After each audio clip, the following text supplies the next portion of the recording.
గౌరవ ముఖ్యమంత్రి వర్యులకి సాదర స్వాగతం పలుకుతూ వేదిక మీద ఆసీనులైనటువంటి ముఖ్యమంత్రి గారికి పుష్పగుచ్చాన్ని సమర్పించవలసిందిగా కోరుతూ సాకారం కాదనుకున్న కలను సాకారం చేసిన ధీరుడు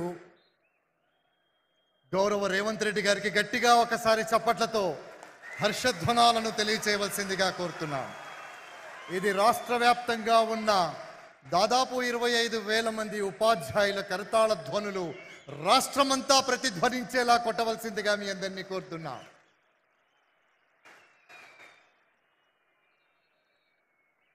ఇప్పుడు పెద్దలు జ్యోతి ప్రజ్వలన చేసి కార్యక్రమాన్ని ప్రారంభిస్తారు. జ్యోతి ప్రజ్వలన 20 వసంతాలుగా ఉపాధ్యాయుల ప్రమోషన్ల సమస్య విద్యా వ్యవస్థలో ఏ రకమైనటువంటి సమస్యలు సృష్టించిందో మనం చూసాం. అధిగమించలేమనేటటువంటి ఒక సవాలుని అధిగమించి దేశానికి చూపించినటువంటి ధీశాలి మన ప్రియతమ ముఖ్యమంత్రి గౌరవ అనుమల రేవంత్ రెడ్డి గారు. ఉపాధ్యాయుల ప్రమోషన్ల సమస్యను పరిష్కరించడం అంటే విద్య పట్ల ఉపాధ్యాయుల పట్ల వారి అచంచలమైనటువంటి నిబద్ధతకు సంకేతం. ఇది సమాజంలో ఉపాధ్యాయులకు ఎంతో ఉన్నతమైనటువంటి ఆదరణ పెంచినటువంటి విశ్వాసం. ఆ విశ్వాసానికి ప్రతిఫలం కూడా. నిలిచిపోయిన ప్రమోషన్లను పరిష్కరించడం ద్వారా ఉపాధ్యాయులలో మనోధైర్యాన్ని పెంపొందించినటువంటి మన రాష్ట్ర హృదయ జన నేతకు గట్టిగా ఒకసారి చప్పట్లతో మనం మళ్ళీ ఒకసారి అభినందనలు తెలియచేసుకుందాం. తమస్సోమ జ్యోతిర్గమయ, తమస్సు నుండి చీకటి నుండి వెలుగు వైపుకి ప్రస్థానం చేయించే జ్యోతిని వెలిగించిన గౌరవ ముఖ్యమంత్రి గారికి, అలాగే మంత్రివర్యులకు, ఇతర పెద్దలందరికీ కూడా నమస్సులు తెలియచేసుకుంటూ ఉపాధ్యాయులందరి పక్షాన మీ అందరినీ అభినందిస్తూ గౌరవ శ్రీమతి ఏ శాంతి కుమారి గారు ఐఏఎస్ చీఫ్ సెక్రటరీ గారి స్వాగత వచనాలు. గౌరవనీయులు ముఖ్యమంత్రి వర్యులు శ్రీ రేవంత్ రెడ్డి గారు, గౌరవ మంత్రివర్యులు, గౌరవ vice chairman state planning board, గౌరవ ప్రభుత్వ సలహాదారులు, గౌరవ శాసన మండలి మరియు శాసనసభ సభ్యులు, అన్ని జిల్లాల నుండి వచ్చిన ఉపాధ్యాయులు, నా తోటి అధికారులు, మీడియా మిత్రులు అందరికీ నా నమస్కారం, స్వాగతం, సుస్వాగతం. అఖండ మండలాకారం వ్యాప్తం ఏన చరాచరం తత్పదం దర్శితం ఏన తస్మై శ్రీ గురవే నమః. ఈరోజు పండగ రోజు. రాష్ట్రంలోని ఉపాధ్యాయులంతా గత దశాబ్ద కాలంగా ఎంతగానో ఎదురు చూసిన పదోన్నతుల పండుగ నేటికి సాకారం అయింది. రాష్ట్ర వ్యాప్తంగా 24,584 మంది ఉపాధ్యాయునిలకు ప్రమోషన్లు రావడం, అందులో 19,429 మంది ఎస్జిటీలు స్కూల్ అసిస్టెంట్లుగా, 1990 మంది ప్రధానోపాధ్యాయులుగా ప్రమోషన్లు పొందడం, తమ సర్వీస్ కాలంలో ప్రమోషన్లు రావేమోనని నిరాశలో ఉన్న భాషా పండితులు, పీఈటీలకు ప్రమోషన్లు రావడం,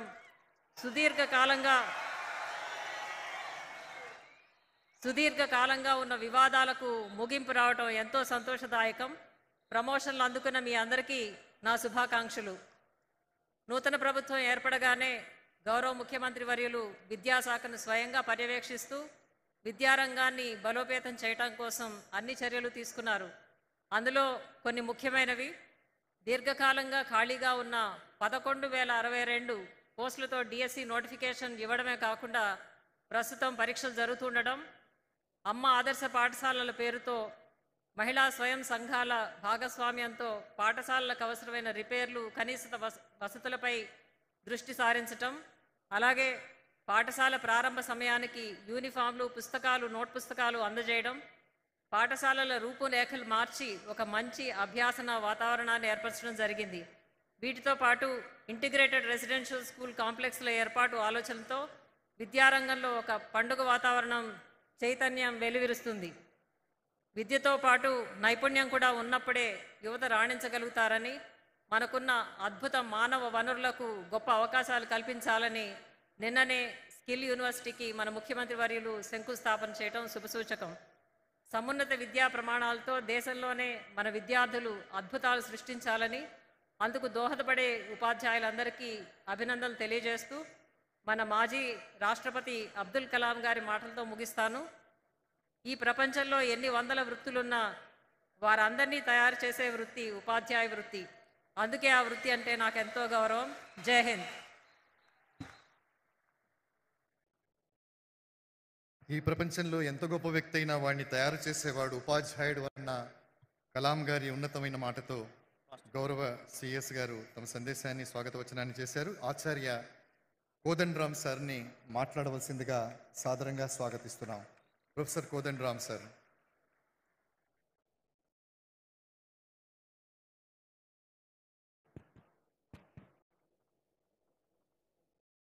గౌరవ ముఖ్యమంత్రి గారికి, ట్రాన్స్పోర్ట్ మంత్రి గౌరవ పొన్నం ప్రభాకర్ గారికి, వేదిక మీదున్న ఎమ్మెల్యేలకు, ఎమ్మెల్సీలకి, ఉపాధ్యాయ సంఘ నాయకులకు, ఇక్కడ హాజరై ఉన్న ఉపాధ్యాయులకు అందరికీ కూడా పేరు పేరున వందనం.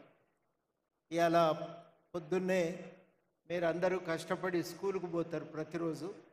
ఈరోజు మాత్రం ఈ ఎల్బీ స్టేడియంకు ప్రయాణం అయ్యి వచ్చింది. నాకు తెలిసి ఎన్నడూ కూడా ఇటువంటి ఒక సమావేశం జరగలేదు. మొట్టమొదటిసారి సమావేశం జరుగుతున్నది. దాదాపు ఒక 25,000 30,000 ఇవాళ ఈ సభ ప్రాంగణంలో హాజరై ఉన్నారు టీచర్లు. నిజంగా కూడా ఒక పండుగ వాతావరణమే కనబడుతున్నది. ఎందుకు పండుగ జరుగుతున్నదంటే ప్రతిసారి మనం పత్రికలో కథ చదువుతాం, ఈ పండుగ వెనుక కథ ఇది అని. మన పండుగకు ప్రధానమైన కథ ఏంటంటే ప్రమోషన్లు వచ్చినాయి. జీవితకాలంలో ఒక్కసారైనా ఒక ప్రమోషన్ను చూస్తావా అని నిరాశలో ఉన్నటువంటి ఉపాధ్యాయులకి ఈ ప్రమోషన్ రావటం ఎంత కీలకమో నాకు తెలుసు. నేను ఎప్పుడు ఎక్కడ మీటింగ్కు పోయినా 2014 నుంచి ఎక్కడ టీచర్లు కలిసినా ఒక్క ప్రమోషన్ అన్నా వస్తుందా సార్, మాకు రిటైర్ అయ్యే ముందు ప్రమోషన్ ఒక్కసారన్నా చూస్తామా సార్ అన్నట్టుంది. అది పండుగ కన్నా కొత్త బట్టలు రాకపోతాయని పేద కుటుంబంలో ఆశపడ్డట్టు మన జీవితంలో ఒక్క ప్రమోషన్ అన్నా వస్తుందా అనేది ఒక నైరాశ్యం. దాని నుంచి విముక్తి కలగటం అంటే ఇది నిజంగానే పండుగ జరిగినట్టే. హైదరాబాద్లో ఇదంతా కూడా బోనాల వాతావరణం ఉంది. అట్లాంటి ఒక బోనాల పండుగ జరిగినట్టే ఉంది ఇవాళ. ఇంత అద్భుతం సాధ్యమవుతుందని ఎవరం అనుకోలే. ఎందుకంటే చాలా కేసులు ఉన్నాయి. ఈ కేసుల నడుమ ప్రమోషన్ ఎట్లా సాధ్యమవుతుంది? రకరకాలైనటువంటి క్యాడర్ సమస్యలు, రకరకాలైనటువంటి రూల్స్, ఇవన్నీ అడ్డంగా ఉంటే ప్రమోషన్లు ఇవ్వగలుగుతారా? హిమాలయం అడ్డొచ్చినా పక్కకు జరిపి ముందుకు పోతామన్న విధంగా మొత్తం మీద అన్నింటినీ పక్కకు నెట్టి మీ అందరికీ ప్రమోషన్లు ఇవ్వగలిగారు. అది చాలా గొప్ప విషయం. ఈ ప్రమోషన్ని వాళ్ళ నిజంగానే పండుగ. పండుగ అంటే నాకు ఒక టీచర్ చెప్పిండు, ప్రమోషన్ వచ్చిన వాళ్ళు ఒక 30,000 దాకా ఉంటారేమో సార్, ప్రమోషన్ రాకుండా ట్రాన్స్ఫర్ అయ్యి మళ్ళొక 30,000 మందికి ఆ హెచ్ఆర్ఏ జోన్కి వచ్చిండ్రు, వాళ్ళకు కూడా జీతం పెరిగింది, మాకు పెరిగింది, వాళ్ళకు కూడా జీతం పెరిగింది. మన దగ్గర ఈ ప్రమోషన్ పండుగ ఎందుకంటే చాలా రకాలుగా చాలామందికి జీతాలు పెరిగినాయి. కొంత మెరుగైనటువంటి జీతం మనం మన ఇంటికి తీసుకుపోగలుగుతున్నాం. ఇంత సంతోషకరమైన సందర్భం కాబట్టి ఇది పండుగ జరగవలసిందే అని చెప్పి టీచర్ల సంఘాలు అనుకున్నాయి. ఇది నిజంగానే పండుగ, మేము కూడా దీన్ని అధికారికంగానే జరుపుతామని ముఖ్యమంత్రి గారు నిర్ణయం చేయటం, మొత్తం మీద మనం అందరం ఇవాళ ఈ రకంగా సమావేశమైనం. పండుగ రోజు కూడా మళ్ళీ ఇంకొక ముచ్చట ఎందుకు కానీ ఒక మాట మనం 2-3 ముచ్చట్లు మాట్లాడుకోవలసిన అవసరం కూడా ఉంది. అన్ని కష్టాలు తీరినాయంటే ఒక్కసారి అన్ని తీరాయి. చాలా ముఖ్యమైన సమస్యలు అన్నీ పరిష్కారమైనాయి. ఇంకా కూడా కొన్ని చిన్న చిన్నవి ఉండనే ఉంటాయి. మన కామన్ సర్వీస్ రూల్స్ రావాలి. మిగిలిపోయిన ఎస్జిటీలు ఉన్నారు, వాళ్ళకు కూడా ఏదన్నా ఒక ప్రమోషన్ దొరికితే బాగుండు అనే కోరిక మీకెంతుందో మా అందరికీ కూడా అదే విధంగా ఉంది. అదేవిధంగా మనకి ఇంకా కొంతమంది మోడల్ స్కూల్ టీచర్లకేమో ట్రాన్స్ఫర్లు కాలేదు, కోర్టు కేసులు ఏవో ఆటంకాలుగా మిగిలిపోయినాయి. ఈ కేసు కూడా పక్కకు జరిగి మనకు ప్రమోషన్లు, ట్రాన్స్ఫర్లు కూడా అయితే ఇంకా చాలా బాగుండును. అదేవిధంగా ఓ హెల్త్ కార్డు ఇవాళ కాకపోయినా రేపు, ఇట్లాంటివన్నీ కూడా మనం గనక సాధించుకోగలిగితే ఇంకా జీవితం చాలా అద్భుతంగా ఉంటుంది. ఇవన్నీ చాలా బాగున్నాయి. కానీ రాష్ట్రంలో గవర్నమెంట్ స్కూళ్ళల్లో చదివే పిల్లల సంఖ్య కూడా మనం పెంచగలిగితే మనకి సౌకర్యం కలిగినందుకు మనం నిజంగా చాలా సంతోషపడవటమే. ఎంత సంతోషపడతామో మన గ్రామస్తులు పిల్లలు కూడా అంతే సంతోషపడే సందర్భం కూడా రావాలని కోరుకుందాం. ఇది ఒక్కరి కోరిక కాదు, మన అందరి కోరిక కూడా కావలసే ఉంటుంది. తప్పనిసరిగా స్కూళ్ళు బాగుపడాలి. దానికి కూడా కొంత నిధులు గవర్నమెంట్ అయితే కేటాయిస్తూనే ఉంది. మెరుగైనటువంటి సౌకర్యాలు అట్లాంటివన్నీ కూడా గవర్నమెంట్ ఆలోచన చేస్తున్నది. సౌకర్యాలు ఇస్తాం, మీ సర్వీస్ సమస్యలు పరిష్కరిస్తాం, పిల్లలకు చదువు చెప్పండి, అంతకు మించి మనల్ని అడుగుతున్నది ఏమీ లేదు. మనం తప్పనిసరిగా విద్యార్థుల సంఖ్యను పెంచాలి, మెరుగైనటువంటి రిజల్ట్స్ కూడా మనం సాధించి చూపాలి. అది మన వంతు ఒక బాధ్యతగా ఈ సమాజానికి పట్ల ఒక కర్తవ్యంగా మనం చేయవలసినటువంటి అవసరం కూడా ఉంది. ఇవన్నీ కూడా మనం ఇవాళ దృష్టిలో పెట్టుకుందాం. కోటి సంతోషాలతో ఇక్కడికి వచ్చినాం. ఆ సంతోషాలతో మరి తప్పనిసరిగా ఒక ఘనంగానే పండుగ వాతావరణం. ఈరోజు వాతావరణానికి ఈ పరిస్థితుల్లో ఇంకా చాలామంది మాట్లాడాలి, కానీ ముఖ్యమంత్రి గారు చాలా విషయాలు చెప్పవలసి ఉంటుంది. కాబట్టి నాకు ఈ అవకాశం ఇచ్చినందుకు మీ అందరికీ కృతజ్ఞతలతో సెలవు. ఆచార్య కోదండరామ్ గారికి ధన్యవాదాలు తెలియజేస్తూ, ఆచార్య కోదండరామ్ గారు పండగ వాతావరణం అన్నారు. ప్రజాపాలనలో ఇలాంటి పండగలు ప్రతిరోజు జరుగుతూ ఉంటాయి. మన జన హృదయ నేత మన సీఎం గారి సారథ్యంలో గట్టిగా ఒక్కసారి చప్పట్లతో అభినందించవలసిందిగా కోరుతూ, now I humbly request minister of transport and BC welfare Shri Ponnam Prabhakar garu for his valuable address.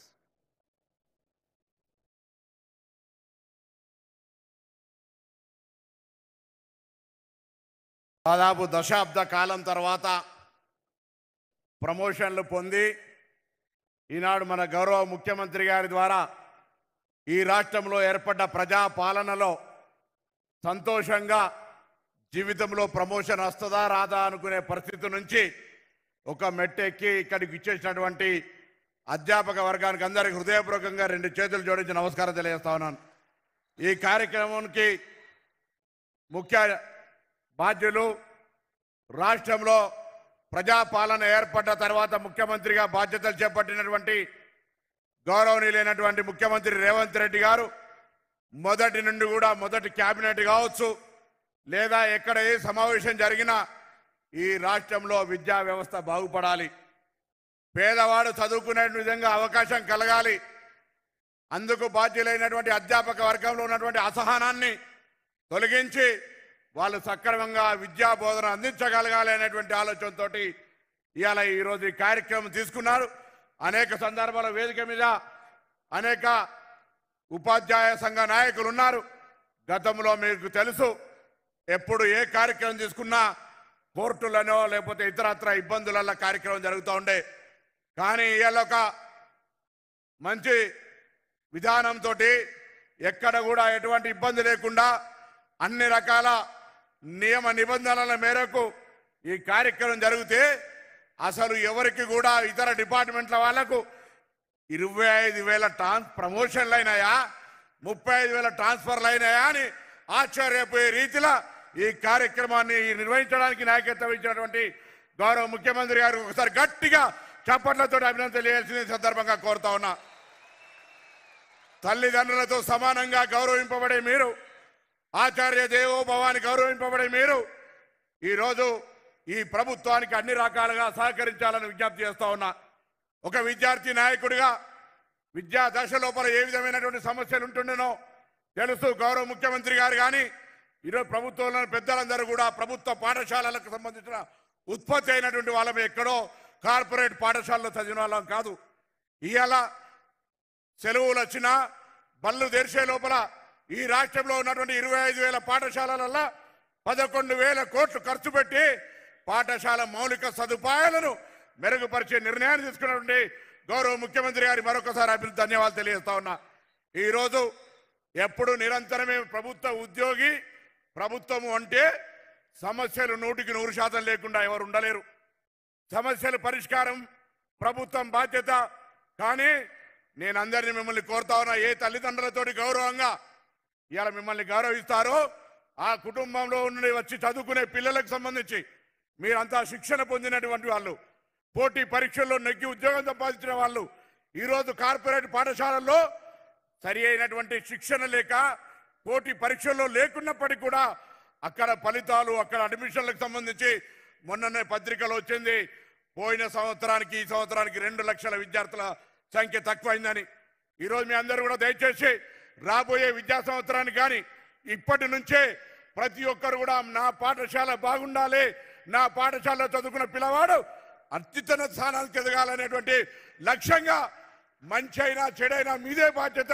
ఆ గ్రామంలో పాఠశాలలో చదివి బయటికి వచ్చేటువంటి ఒక విద్యార్థి ఈ దేశ సంపద, ఈ తెలంగాణ సంపద, తెలంగాణ అభివృద్ధికి దోహదపడే విధంగా మీ యొక్క ఆశీర్వచనము, విద్యా బోధన, సహకారాలు, శిక్షణ ఉండాలని ఆకాంక్షిస్తూ తప్పకుండా గౌరవ ముఖ్యమంత్రి గారు అన్ని రకాలుగా భవిష్యత్తులో ఇన్ఫ్రాస్ట్రక్చర్ పరంగా పాఠశాల భవన నిర్మాణాలు కావచ్చు, రాబోయే కాలంలో 11,500 ఉద్యోగ నియామకాలు కావచ్చు, అన్ని రకాల చేపట్టడానికి గౌరవ ముఖ్యమంత్రి గారు అన్నిటికంటే ఎక్కువ ప్రక్షాళన చేసి మంచి దారిలో నడిచే విధంగా విద్యా వ్యవస్థకు వారి దగ్గరే శాఖ పెట్టుకొని ఈరోజు ఈ విద్యా వ్యవస్థలో మార్పులు చేసే ప్రయత్నం చేస్తారు.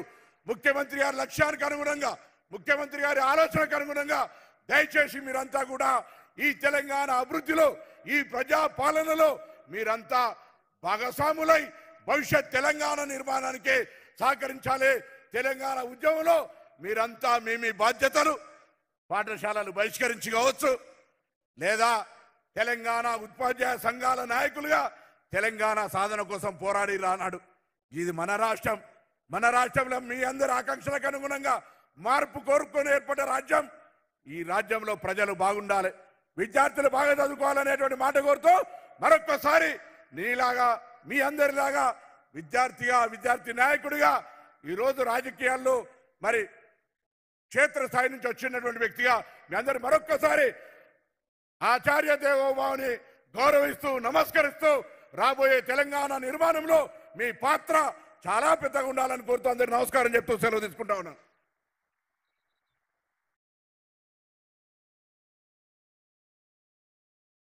ప్రజాప్రభుత్వ ఆశయాలకు అనుగుణంగా పనిచేస్తున్నటువంటి గౌరవ మంత్రివర్యులు మాన్యశ్రీ పొన్నం ప్రభాకర్ గారికి నమస్సులు తెలియచేసుకుంటూ ఈరోజు ఒక చారిత్రాత్మకమైనటువంటి విజయాన్ని జరుపుకోవడం అనేటటువంటి ఒక విశిష్ట సందర్భం ఇది సాధారణ కార్యక్రమం కాదు.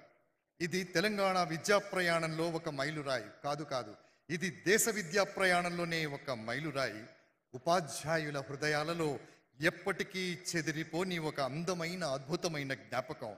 దీనికి కర్త, కర్మ, క్రియ, ప్రజాప్రభుత్వ రథసారథి మన ప్రియతమ ముఖ్యమంత్రి గౌరవ రేవంత్ రెడ్డి.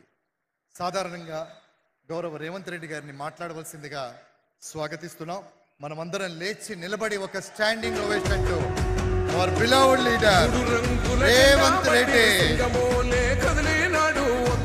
కాంగ్రెస్ సూర్యుడు మన రేవంత్ అన్న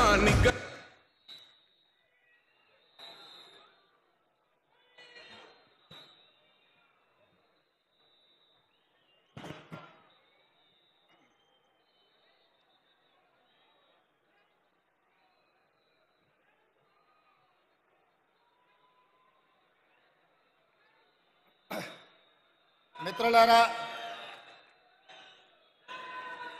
ఈరోజు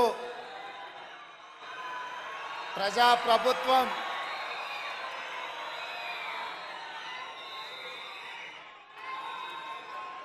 వేలాది మంది ఉపాధ్యాయులతో ఈ ఎల్బీ స్టేడియంలో ఆత్మీయ సమ్మేళనం ఏర్పాటు చేసి మొన్న డిసెంబర్లో జరిగిన ఎన్నికలలో మా పార్టీ, మా ప్రభుత్వం ఏర్పడడానికి సాయశక్తుల సహకరించిన ఉపాధ్యాయులందరినీ కలవాలని ఒక ఆత్మీయ సమ్మేళనం ఏర్పాటు చేయాలని పెద్దలు ప్రొఫెసర్ కోదండరామ్ గారితో మాట్లాడి ఉపాధ్యాయ సంఘాలతో సంప్రదించి ఎల్బీ స్టేడియంలో మేము పదవీ బాధ్యతలు తీసుకున్నామో అదే ఎల్బీ స్టేడియంలో ఉపాధ్యాయులతో ఆత్మీయ సమ్మేళనం ఏర్పాటు చేయండి అని చెప్పి మా అధికారులకు కోదండరామ్ గారికి విజ్ఞప్తి చేయడం జరిగింది. ఈరోజు ఆత్మీయ సమ్మేళనంలో భాగంగా వేదిక మీద మా మంత్రివర్యులు పొన్నం ప్రభాకర్ గారు, మా సహచర శాసనసభ్యులు, ప్రభుత్వ సలహాదారులు, తెలంగాణ చీఫ్ సెక్రటరీ గారితో పాటు విద్యాశాఖకు సంబంధించిన అధికారులు, వివిధ ప్రజాప్రతినిధులు తెలంగాణలో దాదాపుగా 30,000 పాఠశాలలో ఉన్న ఉపాధ్యాయులు అందరూ కూడా వేలాదిగా తరలి వచ్చి ఈ ఆత్మీయ సమ్మేళనంలో పాల్గొన్నందుకు మీకు అందరికీ మనస్ఫూర్తిగా ధన్యవాదాలు, కృతజ్ఞతలు.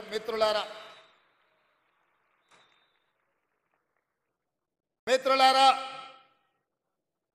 ఎవరైనా తెలంగాణ ఎక్కడుంది, తెలంగాణ భవిష్యత్తు ఎక్కడుంది అని ఈ క్షణం నన్ను అడిగితే తెలంగాణ యొక్క భవిష్యత్తు ఎల్బీ స్టేడియంలో ఉంది. వేలాది మంది ఉపాధ్యాయుల రూపంలో ఈ తెలంగాణ ఉద్యమమే కాదు, తెలంగాణ రాష్ట్ర ఏర్పాటు ప్రక్రియలో తమదైన శైలిలో క్రియాశీలక పాత్ర పోషించడమే కాదు, ఇవాళ 60 లక్షల మంది విద్యార్థులు ఉజ్వల భవిష్యత్తు కోసం తమ తల్లిదండ్రులు కష్టపడి రూపాయి కూడబెట్టి తమ పిల్లలు చదువుకోవాలి, తమ పిల్లలు విద్యలో రాణించాలి, వాళ్ళు డాక్టర్లు, లాయర్లు, ఇంజనీర్లుగా, ఐఏఎస్లు, ఐపీఎస్లు, ఐఎఫ్ఎస్ అధికారులుగా మారాలి, వారు ప్రజాప్రతినిధులై, ఎమ్మెల్యేలై, మంత్రులై ఈ తెలంగాణ రాష్ట్రానికి ముఖ్యమంత్రులు కావాలి అని పేద విద్యార్థుల తల్లిదండ్రులు 30,000 పాఠశాలల్లో 26 లక్షల మంది విద్యార్థులను మీ చేతిలో పెట్టినరు. అదే తెలంగాణ భవిష్యత్తు. ఆ తెలంగాణ భవిష్యత్తు మీ చేతిలో ఉంది అని చెప్పి నేను చెప్పదలుచుకున్నా. ఇవాళ నేను చెప్పవలసిన అవసరం లేదు, మీరే 10 మందికి పాఠాలు చెప్పి సమాజంలో ఉన్న రుగ్మతల మీద ఏ రకమైన కార్యాచరణతో ముందుకు వెళ్ళాలో సంపూర్ణమైన అవగాహన ఉండి దాదాపుగా 26,000 పాఠశాలల్లో, గ్రామాలలో, అదేవిధంగా తండాలలో, గూడాలలో, మారుమూల పల్లెల్లో ఈ తెలంగాణ నిర్మాణం కోసం, ఈ జాతి నిర్మాణం కోసం కృషి చేస్తున్న మీకు ప్రతి విషయం తెలుసు. తెలంగాణ ఉద్యమాన్ని ఉవ్వెత్తున లేవడానికి, ఊరున ప్రాకడానికి, తెలంగాణ రాష్ట్ర సాధనలో ఉపాధ్యాయుల పాత్రను ఎవరు కాదనలేరు. ఆనాడు మేమందరం భావించినాం, తెలంగాణ రాష్ట్రం వస్తే మన విద్యా విధానం మెరుగవుతుంది, మన ఉపాధ్యాయులకు ప్రభుత్వం నుంచి గౌరవం దక్కుతుంది, మన విద్యార్థులకు అవసరమైన మౌలిక వసతులు మెరుగవుతాయి, తప్పకుండా తెలంగాణ విద్యా విధానం బాగుపడుతుంది అని అనుకున్నాం. మీకందరికీ తెలుసు, 2009లో రాజకీయ పార్టీలు తెలంగాణ రాష్ట్ర సాధనలో విఫలం చెంది ఏమి చెయ్యాలని కింకర్తవ్యంతో ఉన్నప్పుడు అందరూ కలిసి ప్రొఫెసర్ కోదండరామ్ గారిని పొలిటికల్ జేఏసీ కన్వీనర్గా వారికి బాధ్యత ఇచ్చిండ్రు. వారు కూడా మీలాంటి ఉపాధ్యాయుడే మాలాంటి విద్యార్థులకు చదువు చెప్పిన ప్రొఫెసర్గా వారు తెలంగాణ ఉద్యమానికి బాధ్యత వహించిన తర్వాతనే తెలంగాణ రాష్ట్రాన్ని మనం సాధించుకున్నాం.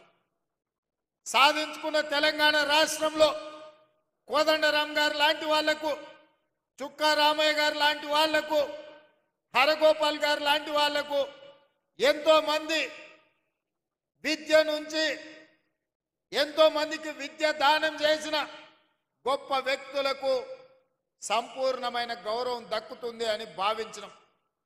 కానీ 10 సంవత్సరాలలో మీరు చూసిన వేదిక మీద మోహన్ రెడ్డి గారు ఉన్నారు. మీ ఉపాధ్యాయ సంఘాలకు ఒకప్పుడు నాయకత్వం వహించిండు. ఒకనాడు ఉమ్మడి రాష్ట్రంలో అది చంద్రబాబు నాయుడు గారైనా, వైఎస్ రాజశేఖర రెడ్డి అయినా, రోసయ్య గారైనా, లేదా కిరణ్ కుమార్ రెడ్డి గారైనా ఉపాధ్యాయ సంఘాల నాయకులు వస్తే ముఖ్యమంత్రులు ఎదురొచ్చి వాళ్ళతో మాట్లాడి మీ సమస్యలు పరిష్కరించి ఉపాధ్యాయ సంఘాలను సచివాలయానికి పిలిచి సముచితమైన గౌరవం ఇచ్చి మీ సమస్యల్ని వినేది. మీరు లేవనెత్తిన అంశాలను ఆనాడు ప్రభుత్వాలు పరిష్కరించేది. మరి తెలంగాణ రాష్ట్రంలో ఏమి జరిగిందో, ఆనాటి పాలకులు ఏ విధంగా వ్యవహరించిందో, ప్రభుత్వ ఉపాధ్యాయులను ఏ రకంగా అవమానించే విధంగా, అనుమానించే విధంగా, వాళ్ళని ఏ రకంగా వాళ్ళు అవమానించిండ్రో మీరు కళ్ళతో చూసిండ్రు. అందుకే నేను ముఖ్యమంత్రిగా బాధ్యత చేపట్టిన తర్వాత బడ్జెట్కు సంబంధించి విద్యకు ప్రాధాన్యత ఉండాలి. పేదవాడు చదువుకున్నప్పుడే తెలంగాణ బాగుపడుతుంది. తెలంగాణ యొక్క లక్ష్యం, తెలంగాణ రాష్ట్రం యొక్క సాధన ప్రజలకు చేరుతుంది అని చెప్పి 7.3% ఈసారి విద్యకు 21,000 కోట్ల పైగా ఈరోజు విద్యకు నిధులు కేటాయించడం జరిగింది. వాస్తవంగా 10% అంటే దాదాపుగా 30,000 కోట్ల రూపాయలైనా కేటాయించాలని అన్ని లెక్కలేసినాం. కానీ ప్రభుత్వం ఇంతకు ముందే ఇచ్చిన హామీలు, చేయవలసిన పనులు, చేపట్టవలసిన బాధ్యతలతో 10% నిధులు ఇవ్వాలనుకున్న వీలు కాకపోతే 7.3%తోని 21,000 కోట్ల పైగా ఈరోజు విద్యాశాఖకు నిధులు కేటాయించడం జరిగింది. ఈరోజు నేను మీ ద్వారా ఒకే ఒక మాట అడగదలుచుకున్నా, చెప్పదలుచుకున్నా. రేపటి తెలంగాణ భవిష్యత్తు మీ చేతుల్లో ఉంది. కొన్ని వాస్తవాలను కూడా ఈరోజు మనం మాట్లాడుకోవాలి.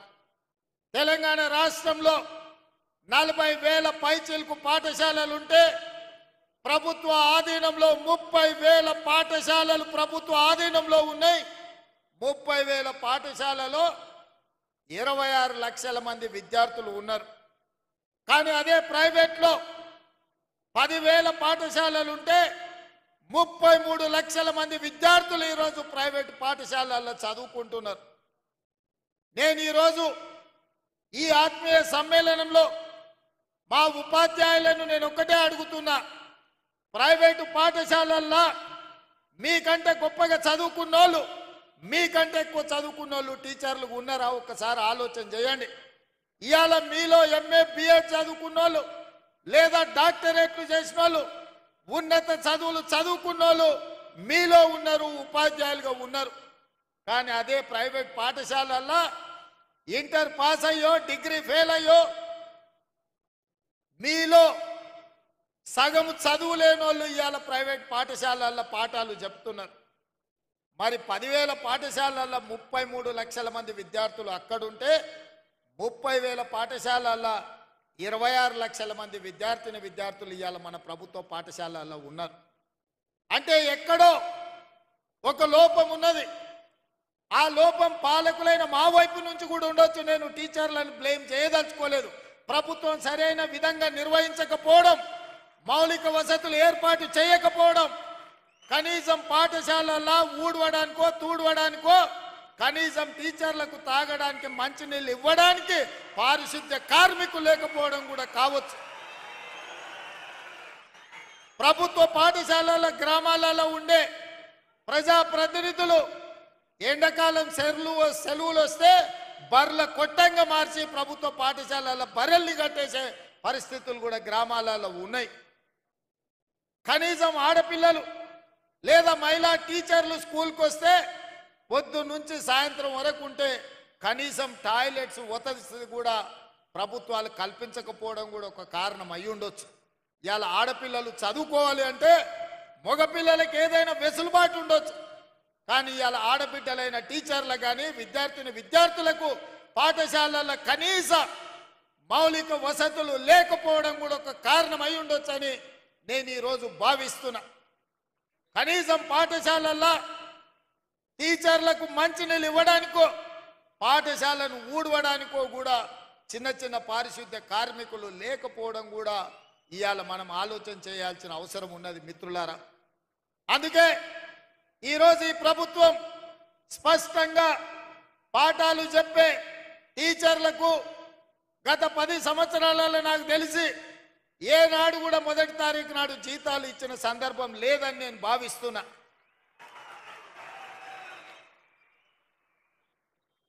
మీరు మీ పిల్లల చదువుల కోసమో ఇల్లు కొనుక్కోవడానికో కారు సైకిల్ మోటార్ లోన్ తీసుకుంటేనో ఏదైనా బ్యాంకుల్లో అప్పు తెచ్చుకుంటే మీరు ఇచ్చిన చెక్కులు సరైన సమయంలో మీకు జీతాలు రాకపోతే చెక్కులు బౌన్స్ అయిపోయి మీ సిబిల్ స్కోర్ ఖరాబ్ అయిపోయి బ్యాంకులు కూడా నమ్మని పరిస్థితులు ఇవాళ వచ్చినాయి, దాపురించినాయి గత 10 సంవత్సరాలలో. అందుకే నేను ఆలోచన చేసిన మొట్టమొదట ప్రభుత్వం ఒక యజమాని, ఆ యజమాని పరిధిలో పనిచేసే దాదాపుగా 5 లక్షల మంది ఉద్యోగులకు తమ యజమాని మీద విశ్వాసం ఉండాలి, తమ యజమాని మీద నమ్మకం ఉండాలి. ఆ నమ్మకం ఏంది అంటే మా యజమాని నాకు భద్రత కల్పిస్తాడు, మా యజమాని నాకు మొదటి తారీఖు నాడు జీతం వస్తాడు, మా యజమాని నాకు కష్టం వస్తే నేను చెప్పుకుంటే చెప్పడానికి అవకాశం ఇస్తాడు, మా యజమాని నన్ను కలుస్తాడు, నా బాధ వింటాడు అన్న విశ్వాసం యజమాని మీద ఉన్నప్పుడు ఆ ఉద్యోగి తప్పకుండా ఒళ్ళు దాచుకోకుండా పనిచేస్తాడు, యజమాని అభ్యున్నతి కోసం పాటుపడతాడు. కానీ విచిత్రం, ఉమ్మడి రాష్ట్రానికంటే తెలంగాణ రాష్ట్రం వచ్చిన తర్వాత ఉద్యోగుల యొక్క పరిస్థితులు దిగజారినాయి. ఇది వాస్తవం, ఇది నిజం, కఠోరమైన మనం ఈరోజు మాట్లాడుకోవాల్సిన పరిస్థితి. అందుకే ఈరోజు వేదిక మీద నర్సిరెడ్డి గారు, రఘుత్తం రెడ్డి గారు మీ ఎమ్మెల్సీలు ఉండ్రు. 10 సార్లు ఈ 6 నెలల 10 సార్ల కంటే ఎక్కువనే నా దగ్గరికి సమస్యల మీద వచ్చిండ్రు. ఏవిఎన్ రెడ్డి గారు ఉన్నారు, మీ ఉద్యోగ ఎమ్మెల్సీలు, టీచర్ కమ్యూనిటీ నుంచి వచ్చిన ఎమ్మెల్సీలు ఏ సమస్యలు తీసుకొచ్చినా అక్కడికక్కడ అధికారులను పిలిచి మాట్లాడిన. భిన్న అభిప్రాయాలు ఉండొచ్చు, రాజకీయంగా మా ఆలోచనలు వేరుండొచ్చు, కానీ వాళ్ళు తీసుకొచ్చిన రిప్రజెంటేషన్ మీలాంటి వేలాది మంది ఉపాధ్యాయుల సమస్యలు కాబట్టి వాళ్ళతోని కూర్చోబెట్టి మాట్లాడినాం, వాటిని పరిష్కరించాలన్న ప్రయత్నం చేసినాం. మా హర్షవర్ధన్ ఎప్పుడు కలిసినా ఏదో ఒకటి 317 జీవో కావచ్చు, ఉద్యోగ బదిలీలు కావచ్చు, మీ జీతభత్యాల సమస్యలు కావచ్చు, ఏదో ఒక సమస్య కోసం ఎప్పుడు వస్తూనే ఉంటాడు, అడుగుతూనే ఉంటాడు. అందుకే మీ అందరినీ కలుసుకోలేకపోయినా మీ ప్రతినిధులను కలిసి మీ ప్రతినిధులు చెప్పే సమస్యల్ని విని భాషా పండిట్లకు దాదాపుగా 20 సంవత్సరాల నుంచి ప్రమోషన్లు లేవు, మిగతా వాళ్ళకు కూడా 10 నుంచి 15 ఏళ్ల నుంచి ప్రమోషన్లు లేవు. పెద్దలు కోదండరామ్ గారు చెప్పినట్టు మా జీవిత కాలంలో ఒక్క ప్రమోషన్ అయినా చూస్తామా, చూడకుంటేనే రిటైర్ అయిపోతామని ఆవేదన చెందుతున్నారని నా దృష్టికి తెచ్చింది. బదిలీల విషయం మీకు తెలుసు, టీచర్లను ముట్టుకోవాలంటే ఎవరైనా భయపడతారు. తేనెటీగల గురించి మీకు తెలుసు కదా, తేనెటీగలు ఎవరి జోలికి పోవు, వాటంతటా అవి ఉంటాయి, కానీ వాటి మీద ఎవరైనా రాయేస్తే ఏం జరుగుద్దో మీకు అందరికీ తెలుసు. అట్లనే టీచర్లు కూడా వాళ్ళ పాటికి వాళ్ళు జాగ్రత్తగా ఉంటారు. వాళ్ళని ఎవరైనా గులకరాయితో కొడితే వాళ్ళందరూ తేనెటీగలుగా మూకుమ్మడిగా ఏకదాటిన ఎవరి పనైనా చేస్తారని నేను సంపూర్ణంగా నమ్ముతా.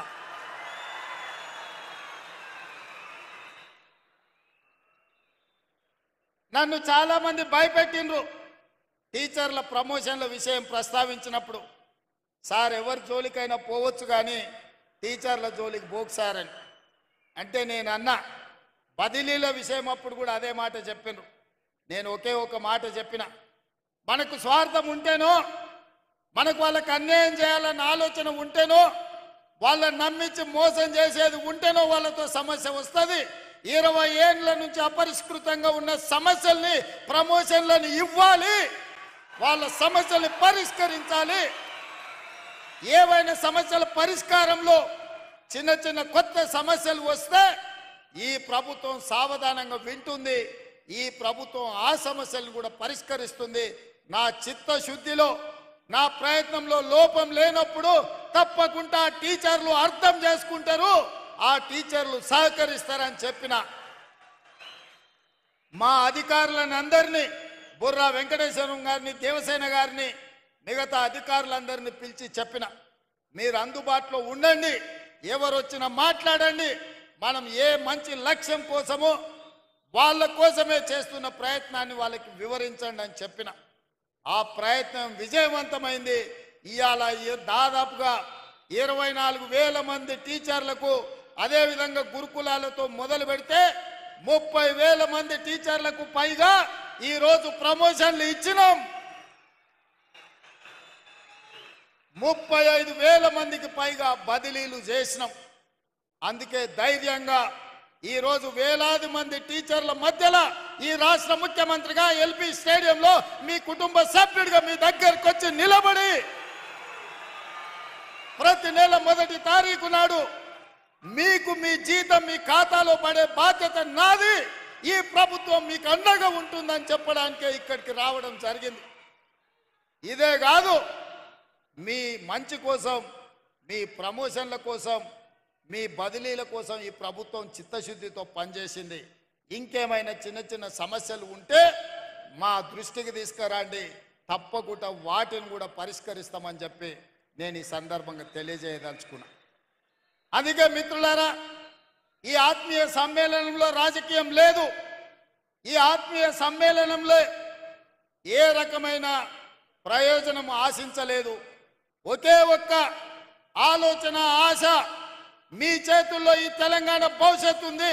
ఇవాళ ఈ తెలంగాణ బలమైన తెలంగాణగా, అభివృద్ధి తెలంగాణగా, ఆర్థికంగా నిలదొక్కునే తెలంగాణగా మార్చాలి అంటే గ్రామీణ ప్రాంతాలలో, తండాలలో, గూడాలలో, మారుమూల పల్లెల్లో ఉన్న దళిత, ఆదివాసీ, గిరిజనుల, బీసీ పిల్లలు ఇవాళ చదువుకోవాలి.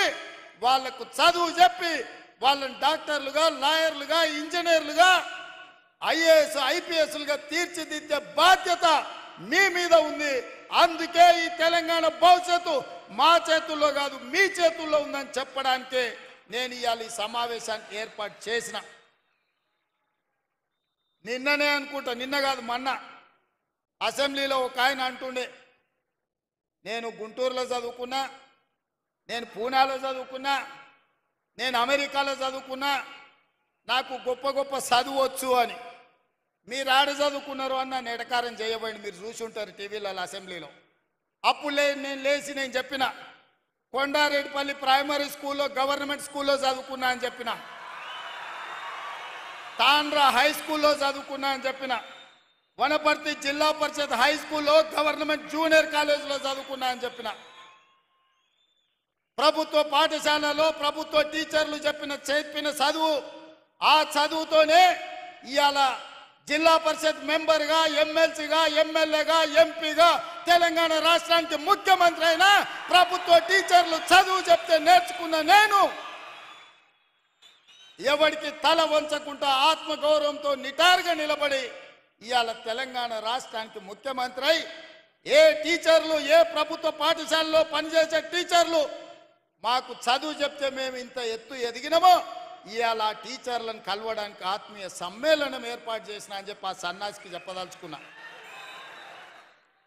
మీ మీద నమ్మకం లేకపోయి ఉండొచ్చు, తెలంగాణ పట్ల విశ్వాసం లేకపోయి ఉండొచ్చు, అందుకే గుంటూరులో పోయి ఆ సన్నాసులు చదువుకొని ఉండొచ్చు, ఆ తర్వాత పూనా అమెరికా పోయి ఉండొచ్చు. కానీ నాకు సంపూర్ణమైన విశ్వాసం ఉన్నది, నమ్మకం ఉన్నది. తెలంగాణ రాష్ట్రంలో ఉపాధ్యాయులు 90% పైగా నిబద్ధతతోని పేద విద్యార్థులకు చదువులు చెప్పాలి, వాళ్ళ ఉజ్వల భవిష్యత్తు ఉండాలి అని వాళ్ళు 10/10 సాధించినప్పుడు సంతోషంతో వాళ్ళ కళ్ళల్లో ఆనందం చూడాలి అని ఇక్కడున్న వేలాది మంది టీచర్ల బాధ్యత తీసుకుంటున్నారని నాకు తెలుసు. అందుకే ఈరోజు మనమందరం ఒక ప్రతిజ్ఞ తీసుకోవాలి. పోయిన సంవత్సరానికంటే ఈ సంవత్సరం ప్రభుత్వ పాఠశాలల్లో 2 లక్షల మంది విద్యార్థులు తక్కువ చేరికలు జరిగినాయి. దీన్ని మనం విశ్లేషించుకోవాలి. ఇవాళ 26 లక్షల మంది ప్రభుత్వ పాఠశాలల్లో ఉంటే పోయిన సంవత్సరానికంటే 2 లక్షల పైగా అడ్మిషన్లు తగ్గినాయి. కొన్ని పాఠశాలలు బంద్ అయి ఉండొచ్చు, కొన్ని పాఠశాలలలో తల్లిదండ్రులు ప్రైవేటులో చెప్పిస్తేనే మాకు గ్రామంలో గౌరవం ఉంటుందని అనుకుంటుండొచ్చు. నేను చాలామందిని గ్రామాలకు వెళ్ళినప్పుడు మాట్లాడుతుంటా, అడుగుతుంటా, కుటుంబ విషయాలు అడిగిన తర్వాత పిల్లల్ని ఎక్కడ చదివిస్తున్నారు అని. ఏదో ప్రైవేట్ స్కూల్ పేరు చెప్తారు. ఎందుకంటే అక్కడికి పోతే కొంచెం ఇంగ్లీష్ నేర్చుకుంటారు సార్ అనో, లేకపోతే గవర్నమెంట్ స్కూల్కి దోరితే ఊళ్ళో ఏమన్నా అనుకుంటారేమని మేము అక్కడికి దోలుతున్నామో అని. నేను అందుకే అది మారాలి, మార్చాల్సిన బాధ్యత మన మీద ఉంది. మన పిల్లలు ప్రభుత్వ పాఠశాలకు వెళ్ళడం ఆత్మ గౌరవం అని గ్రామాలలో ఉన్న తల్లిదండ్రులు భావించాలి. అందుకే అమ్మ ఆదర్శ పాఠశాలని సెల్ఫ్ హెల్ప్ గ్రూపులకు పూర్తి బాధ్యత అందించి మన పాఠశాలలు మొదటి రోజే దాదాపుగా 26 లక్షల మంది విద్యార్థులకు మొదటి రోజే వాళ్ళ పాఠ్య పుస్తకాలతో పాటు వాళ్లకు డ్రెస్సులు ఇచ్చే ప్రయత్నం చేసినాం. మొదటి విడతలోనే మేము విజయం సాధించినాం. రెండవ డ్రెస్ కూడా తొందరలోనే మా అధికారులు ఆ పిల్లలకి ఇస్తారని నేను భావిస్తున్నా. అందుకే ఇవాళ ప్రభుత్వం వైపు నుంచి మీ సమస్యల్ని పరిష్కరించడానికి, మీతో మాట్లాడడానికి, చర్చించడానికి ఈ ప్రభుత్వానికి ఎలాంటి ఇబ్బంది లేదు, ఎలాంటి బేసజాలు లేవు. అదేవిధంగా మీ సమస్యని పరిష్కరించడానికి పాఠశాలలో ఉన్న మీ పారిశుద్ధ్య కార్మికుల సమస్యను పరిష్కరించడానికి అమ్మ ఆదర్శ పాఠశాల పేరు మీద సెల్ఫ్ హెల్ప్ గ్రూపులకే 1000 రూపాయలు, దాదాపుగా సంవత్సరానికి 79 కోట్ల రూపాయలు ఖర్చు అయినా మీకు పారిశుద్ధ్య కార్మికుల సమస్యను తీర్చడం ద్వారా వాళ్ళందరినీ అపాయింట్ చేసే బాధ్యత నిర్ణయం తీసుకున్నాం. రేపటి నుంచి మీ పాఠశాలల బాధ్యత మీ జీతాలలో కొంత ఇచ్చి మీరెవరినో ఉద్యోగులను పెట్టుకోవాల్సిన అవసరం లేదు. నాకు తెలుసు చాలామంది టీచర్లు తమకు వచ్చిన జీతంలో కొంత పక్కకు తీసిపెట్టి పాఠశాలలో ఊడవడానికో తూడవడానికో పారిశుద్ధ్య పనులు టీచర్లు వాళ్ళ జీతాల నుంచి నిధులు కేటాయించి చేస్తున్నారు. మీరు కష్టపడ్డ సొమ్ము మీ ఇంటికి తీసుకుపోయే విధంగా రూపాయి కూడా మీరు ఖర్చు పెట్టాల్సిన అవసరం లేకుండా ఇవాళ సెల్ఫ్ హెల్ప్ గ్రూపులకే ప్రతి పాఠశాలలో పారిశుద్ధ్య పనులు చేయడానికి వాళ్ళ ఖాతాలో డబ్బులు వేయాలి, రూపాయి భారం మీ మీద పడొద్దని ఇవాళ నిర్ణయం తీసుకున్నాం. అదేవిధంగా వ్యవసాయానికి ఉచిత కరెంట్, ఇళ్లలో ఉచిత కరెంట్, ఇన్ని ఉచిత కరెంట్లు ఇచ్చినప్పుడు పాఠశాలల్లో కంప్యూటర్లు ఉండాలన్నా లేకపోతే సాంకేతిక నైపుణ్యం పెరిగిన ఈ సందర్భంలో మీరు అక్కడ వాళ్ళకి విద్య చెప్పాలి అని అంటే విద్యుత్ ఉండాలి. మీ విద్యాశాఖ మీ విద్యుత్ బిల్లులు చెల్లించరు. విద్యుత్ శాఖ వాళ్ళేమో బిల్లులు కట్టకపోతే మీకు కరెంట్ ఇయ్యరు. నేను ఆలోచన చేసిన, రైతులకు ఇచ్చినప్పుడు పేదవాళ్లకు 200 యూనిట్లు ఉచితంగా ఇచ్చినప్పుడు తెలంగాణ జాతి నిర్మాణము, తెలంగాణ భవిష్యత్తు పాఠశాలల్లో ఉంటే పాఠశాలల్లో ఎందుకు ఉచితంగా విద్యుత్ ఇవ్వద్దు? తెలంగాణ రాష్ట్రంలో ఉన్న 30,000 పాఠశాలల్లో ఉచితంగా విద్యుత్ ఇవ్వండి. ఆ భారాన్ని రాష్ట్ర ప్రభుత్వమే తీసుకుంటుంది. అది నా బాధ్యత అని చెప్పి ఈరోజు మీ పాఠశాలల్లో కూడా ఉచిత విద్యుత్తుకు ఏర్పాట్లు చేయండి అని చెప్పి మా ప్రభుత్వ అధికారులకు నేను ఆదేశాలు ఇచ్చిన. అందుకే మిత్రులారా, వేదిక మీద ఉన్న పెద్దలతో పాటు ఇక్కడికి విచ్చేసిన వేలాది మంది ఉపాధ్యాయులతో నా విజ్ఞప్తి ఒక్కటే, ఇవాళ ఈ తెలంగాణ భవిష్యత్తు మీ చేతిలో ఉంది. ఈ తెలంగాణ పునర్నిర్మాణం మీ చేతుల్లోనే ఉంది. ప్రభుత్వ పాఠశాలలు బాగుపడ్డప్పుడు, పేదవాళ్ళ పిల్లలు చదువుకున్నప్పుడు, దళితులు, గిరిజనులు, ఆదివాసీలు బలహీన వర్గాలకు మైనారిటీలకు సంబంధించి మహిళలకు సంబంధించిన పిల్లలు ఈరోజు పాఠశాలల్లో చదువుకొని బాగుపడితేనే ఈ తెలంగాణ బలపడుతుంది. ఈ తెలంగాణ బలపడితేనే ప్రపంచంతో మనం పోటీ పడతాం. ఇవాళ ఈ తెలంగాణ బలపడాలి అని అంటే మనమందరం కార్యదీక్షతో పని చేయాలి. మనందరం ఈ తెలంగాణలో కేజ్రీవాల్ 3 సార్లు ఢిల్లీలో గెలిచిండంటే ఎందుకో మీకు తెలుసా మిత్రులారా? బస్తీలలో ప్రభుత్వ పాఠశాలలను మెరుగుపరిచిండు, మెరుగైన విద్యను పేదవాళ్లకు చేర్చిండు. కాబట్టే ఢిల్లీలో కేజ్రీవాల్ 3 సార్లు ముఖ్యమంత్రిగా గెలిచిండు. మరి ఇప్పుడు నేను అడుగుతున్న మిత్రులారా, మళ్ళోసారి నన్ను ఇక్కడ చూడాలంటే మీరు పని చేయాలి. మళ్ళోసారి ఈ తెలంగాణ రాష్ట్రంలో ప్రజాప్రభుత్వం ఉండాలి. మళ్ళీ తెలంగాణ దొరల గడిలలో బందీ కాకూడదు. పేద ప్రజలకు విముక్తి జరగాలి. పేదలు అనుకున్న లక్ష్యం చేరాలి. పేదవాడు ఆత్మగౌరవంతో బతకాలి. ఈ తెలంగాణ నిర్బంధాల మధ్య కొనసాగకూడదు. ఈ తెలంగాణ నిర్బంధ సంఖ్యలు తెగాలి అనంటే మీరు పేదలకు చదువు చెప్పాలి. మీరు పేదలకు చదువు చెప్పినప్పుడే, పేదలకు విద్యను అందుబాటులోకి తెచ్చినప్పుడే ఈ ప్రభుత్వానికి మంచి పేరు వస్తుంది. మా మిత్రులు, ప్రజాప్రతినిధులు, నా సహచరులు అంతా బాగుంటే వాళ్ళకందరికీ హోదాలు వస్తాయి. కానీ వాళ్ళందరికీ హోదాలు రావాలంటే అంతా బాగా మీరే చూడాలి. నా బాధ్యత మీదే. మీరే మా ప్రభుత్వానికి బ్రాండ్ అంబాసిడర్లు. మా ప్రభుత్వం సంపూర్ణంగా మిమ్మల్ని విశ్వసిస్తుంది. ఈ ప్రభుత్వం మొన్న నిలబడ్డదన్నా, రేపు మళ్ళీ గెలవాలన్నా ఈ ఉపాధ్యాయుల సహకారం ఉండాలి. పేదలకు విద్యను నేర్పండి. పేదలను బడి బయట పిల్లల్ని బడికి తీసుకురండి. మీకు ఏం కావాలనో అన్ని ఇచ్చే బాధ్యత నాది. పేదలకు విద్య నేర్పించే బాధ్యత మీది. అప్పుడే మన తెలంగాణ సాధించుకున్న తెలంగాణ ప్రజా ప్రయోజనం చేకూరుతుంది. అదేవిధంగా స్పోర్ట్స్ మీద కూడా ఇవాళ పాలసీలు తీసుకొస్తున్నాం. గ్రామీణ ప్రాంతాల నుంచి మండల కేంద్రాలలో కూడా మినీ స్టేడియంలు నిర్మించాలన్న ఆలోచన కాంగ్రెస్ పార్టీ చేస్తుంది. తప్పకుండా క్రీడల పట్ల విద్యార్థులను మళ్లించాలి. ఇవాళ నిన్న కేబినెట్లో నిఖత్ జరీన్కు, అదేవిధంగా సిరాజ్కు రూల్స్ అన్ని మినహాయింపునిచ్చే గ్రూప్ 1 DSP పోస్టులు క్రీడలలో రాణించినందుకు ఇచ్చినాం. ఇవాళ మీరు పిల్లల్ని క్రీడలలో ప్రోత్సహించండి. ఇవాళ ఒక స్కిల్స్ యూనివర్సిటీని పెట్టినాం. స్కిల్స్ యూనివర్సిటీ ఇది ఒక కొత్త ప్రయోగం. సర్టిఫికెట్లు తీసుకొని ఇంజనీరింగ్లుగా బయటకు వస్తారు, కానీ సాంకేతిక నైపుణ్యం ఉండడం లేదు. సాంకేతిక నైపుణ్యం లేనప్పుడు ఇంజనీర్ కంటే మేస్త్రే మేల్ అని మనం అనుకుంటున్నాం. మీరు అందరు కూడా ఇండ్లు కట్టుకుంటున్నారు. నాకు తెలిసి ఏ టీచర్ అయినా ఉద్యోగం వచ్చిన తర్వాత మొదట చేసే పని పెళ్లి చేసుకుంటారు. పెళ్లి చేసుకున్న తర్వాత కూడబెట్టి ఇల్లు కట్టుకుంటారు.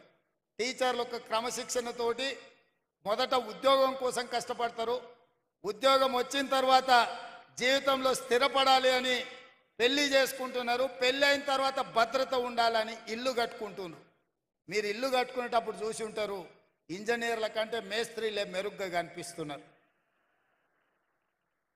వాళ్ళు ఇంజనీరింగ్ సర్టిఫికెట్ పట్టా పొందుతున్నారు, కానీ సాంకేతిక నైపుణ్యం ఉండడం లేదు. అందుకే ఆలోచన చేసి తెలంగాణలో 65 ITIలు ఉన్నాయి. ఈ 65 ITIలలో 30-40 సంవత్సరాల క్రితం ఇండస్ట్రియల్ ట్రైనింగ్ ఇన్స్టిట్యూట్గా మారి వాళ్ళకి ప్లంబర్ గాను, ఎలక్ట్రీషియన్ గాను, మెకానిక్ గాను రకరకాల ట్రైనింగ్లు 30-40 సంవత్సరాల క్రితం తయారు చేసిన సిలబస్ వాళ్ళకి నేర్పుతున్నారు. చదువుకున్న చదువుకు బయటకు వస్తే సంబంధం లేకుండా పోయింది. నేర్చింది ఒకటైతే అవసరం ఇంకొకటి. అందుకే ఆలోచన చేసి ముఖ్యమంత్రి అయిన తర్వాత రాష్ట్రంలో ఉన్న 65 ITIలను అన్నిటిని పరిశీలించి ఇవి ఏమాత్రం ఉపయోగం లేదు అని టాటా కంపెనీతో మాట్లాడి 2400 కోట్ల రూపాయలతోటి అందులో 86% అంటే దాదాపుగా 2100 కోట్లు టాటా సంస్థ కేటాయించింది. 316 కోట్లు తెలంగాణ రాష్ట్ర ప్రభుత్వం. 86% వాళ్ళు ఇస్తే 14% మ్యాచింగ్ గ్రాంట్ ఇచ్చి ఈ 65 ITIలను ATCలుగా ఏటీసీ అంటే అడ్వాన్స్ టెక్నాలజీ సెంటర్లుగా మార్చి ప్రతి సంవత్సరం 4 లక్షల మంది నిరుద్యోగ యువకులకు ఐటీఐలలో ట్రైనింగ్ ఇచ్చి మిడిల్ ఈస్ట్ కంట్రీస్తో పాటు ఇవాళ మన రాష్ట్రంలో కన్స్ట్రక్షన్లో కానీ ఫార్మాలో కానీ మిగతా శాఖలలో పనులు చేయడానికి వాళ్ళకి శిక్షణ ఇవ్వడానికి ఇవాళ ప్రభుత్వం నిర్ణయం తీసుకొని ముందుకు వెళ్తున్నది. ఇదే కాదు, ఒకప్పుడు కాకతీయ ఉస్మానియా యూనివర్సిటీలతో పాటు ఆనాడు కాంగ్రెస్ పార్టీ మహబూబ్ నగర్లో, నల్గొండలో, కరీంనగర్లో, నిజామాబాద్లో, Palamuru university, Satavahana university, Mahatma Gandhi university ఇవాళ చాలా యూనివర్సిటీలను నెలకొల్పింది. ఈ యూనివర్సిటీలలో చదువుకున్న వాళ్ళందరికీ పట్టాలు వస్తున్నాయి, పట్టభద్రులు అవుతున్నారు. కానీ సాంకేతిక నైపుణ్యం ఆశించిన మేరకు లేకపోవడం వల్ల నిరుద్యోగ యువకులుగా మారుతారు. అందుకే ఆలోచన చేసి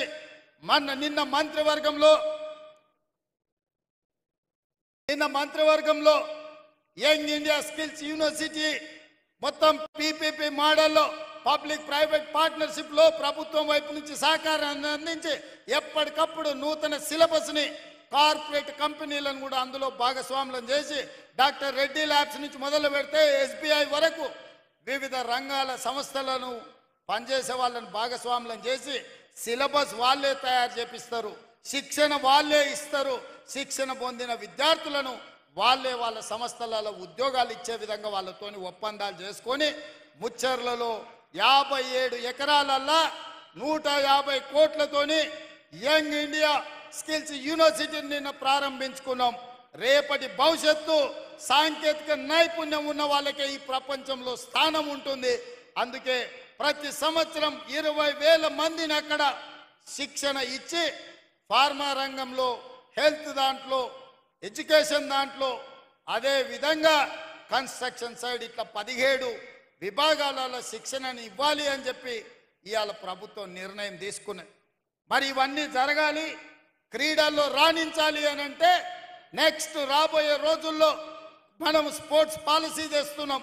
ఏ మెడల్ సాధిస్తే ఎంత నగదు బహుమతి ఇవ్వాలి, ఏ స్థాయి ప్రభుత్వం ఉద్యోగం ఇవ్వాలనేది కూడా ఒక పాలసీ తెస్తున్నాం.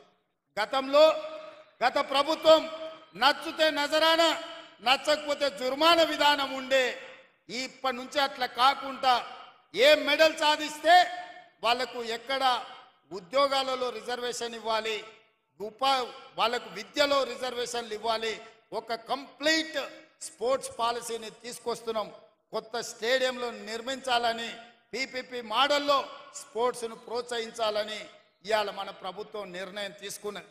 ఇవన్నీ కూడా విద్యతో పాటు మానసిక వికాసం పెరగాలి అని అంటే ఇవాళ చాలా కాలేజీలలో నేను చెప్తున్నా, మరి మీరు తల్లిదండ్రులుగా ఉపాధ్యాయులుగా గమనిస్తున్నారో లేదో, 7th క్లాస్ పైబడ్డ పిల్లలు కూడా గంజాయి తాగుతున్నారు. ఇది ఆందోళనకరమైన పరిస్థితి. మీరు అనుకుంటుండొచ్చు కార్పొరేట్ స్కూల్లో ఎక్కువ ఫీజులు కడితే పిల్లలు భద్రంగా ఉన్నారని. అట్లేం లేదు. ప్రభుత్వ స్కూళ్ళ కంటే కూడా కార్పొరేట్ స్కూళ్ళల్లో చదువుకున్న వాళ్ళ పిల్లలు ఈరోజు రకరకాల వ్యసనాలకు బానిసలయ్యే పరిస్థితి. ఎందుకంటే పెద్ద వాళ్ళు కూడా నాకు వచ్చి చెప్పుకుంటుంటారు అప్పుడప్పుడు, మా పిల్లల పరిస్థితి బాగలేదు, గంజాయి డ్రగ్స్కి తెలియని వయసులో వాళ్ళు అలవాటైంది, ఏం చేయాలో మాకు తెలియట్లేదు, మీరు చర్యలు తీసుకోండి అని. అందుకే ఈరోజు గంజాయి మీద, డ్రగ్స్ మీద ఉక్కు పాదం పెట్టి తొక్కుతున్నా. మీరు చూసి ఉంటారు, ఎంత గొప్పోడైనా, ఏ సెలబ్రిటీ అయినా మెడల మీద 4 దెబ్బలు కొట్టి లోపలికి దొయ్యండి అని చెప్పి ఈ మధ్యకాలంలో దొరికినోని దొరికినట్టే లోపల వేపిస్తున్నా. ఎవరు ఎన్ని ఒత్తిళ్లు తెచ్చినా ఎవరిని వదలకుండా ఇవాళ ఈ గంజాయి మొక్కల్ని ఏరేసే పనిలో ఉన్నాం. తెలంగాణ తులసి వనం లాంటి తెలంగాణలో గంజాయి మొక్కల్ని పీకాల్సిన బాధ్యత మీ మీద కూడా ఉన్నది. ఇవాళ విద్యార్థులు బానిసలు కాకుండా చూడవలసిన బాధ్యత మన మీద ఉన్నది.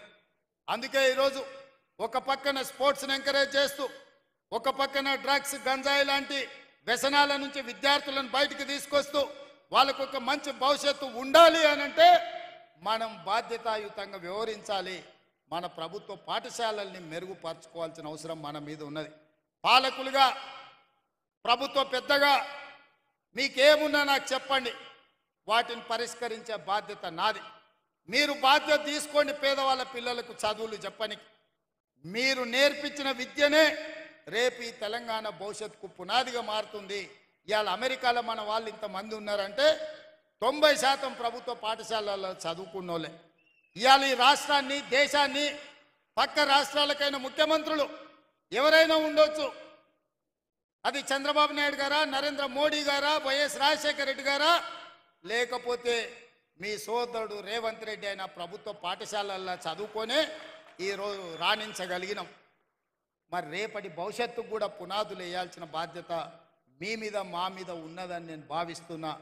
అందుకే మిత్రులారా, ఈ ఆత్మీయ సమ్మేళనానికి దూర ప్రాంతాల నుంచి వచ్చి ఈ సమావేశాన్ని సమ్మేళనాన్ని విజయవంతం చేసి మీరు తప్పకుండా ఈ ఎల్బీ స్టేడియం నుంచి ఒక స్ఫూర్తిని తీసుకొని ఒక నమ్మకాన్ని, ఒక విశ్వాసాన్ని పేద విద్యార్థులకు కలిగిస్తారని, మీరు వెనక్కి వెళ్ళితే మీకు ఒక లక్ష్యం ఉంటుంది.